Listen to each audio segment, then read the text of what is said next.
me dieran a elegir entre quedarme con toda la música o crear una playlist única que tenga los sonidos de tu risa, creo que no hay duda.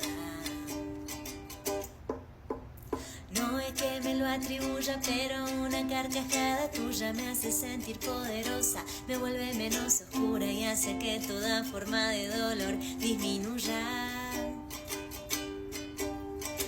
Con tus famosas ocurrencias me empieza a doler la panza, se retroalimenta el chiste y el aire ya no me alcanza. Creo que esta es tu habilidad por excelencia,